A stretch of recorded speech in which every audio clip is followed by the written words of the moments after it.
Normal pressure কত আমাদের শরীরে? 110। না স্যার, 100 থেকে 110। এটা পারফেক্ট প্রেশার।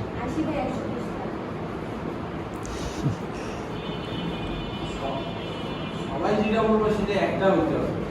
80/100 তোমাদের শুনলে তো আমারই প্রেশার কমে যাবে। 120/80 মিলিমিটার অফ। আচ্ছা, 110 আর 120 একক কি প্রেশারের? আর সাথে কি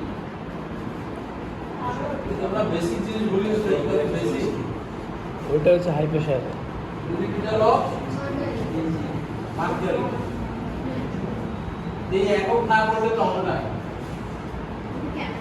হ্যাঁ, না তোমাকে দেখাচ্ছে। চোখের প্রেশারের ক্ষেত্রেও একই।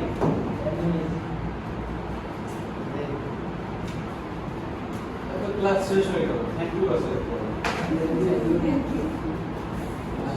আচ্ছা প্রিজমটা এখানে যোগ হয়ে গেছে। এই যে বড় প্রিজম দেখছো, বাই মাইক্রোস্কোপে যেটা বললাম স্লিট ল্যাম্পে এই ধরনের প্রিজম থাকে। আলো প্রথমে আমরা রোগীর চোখে পাঠাই, এই আলোটা রেটিনা ইলুমিনেট করে, আবার ওই রেটিনা থেকে আবার আলো আমাদের চোখে আসে, তখন আমরা দেখতে পাই। এগুলা পড়বো আরো যখন বেশি অপটিক্যাল ইনস্ট্রুমেন্ট পড়বো, আমরা পড়াবো অপটিক্সগুলো। এটাকে বলে ফ্রেনেল প্রিজম। Fresnel prism. এখানে দেখো বিজ্ঞানীর নাম হলো ফ্রেনেল, আর স্পেলিং এ দেওয়া আছে এস। এই এসটা উচ্চারণ হবে না,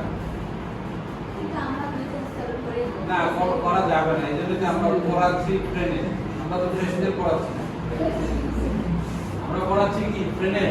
তোমাদেরকেও বলতে হবে ফ্রেনেল। এটা এক ধরনের শীটের মতো, এবং পলিথিন শীট থাকে, এটা চশমার উপরে দেওয়া হয়। যারা যে বললাম ডিপ্লোপিয়া, যারা ডাবল দেখে, অনেক সময় স্ট্রোকের রোগী, অ্যাক্সিডেন্টের রোগী আঘাত পাওয়ার পরে ডাবল দেখে ওই চোখে। তো যাদের ডাবল দেখা বা ডাবল ভিশন যাদের থাকে, তারা যেন একটা সিঙ্গেল ইমেজ দেখে, এই জন্য তাদের চশমার উপরে এই ধরনের কোটিং মানে কোটিং এর মতো দেওয়া থাকে, এটা চশমায় সেট করে দেওয়া হয় যাতে একটা সিঙ্গেল ইমেজ দেখে। ফ্রেনেল প্রিজম, বড় প্রিজম।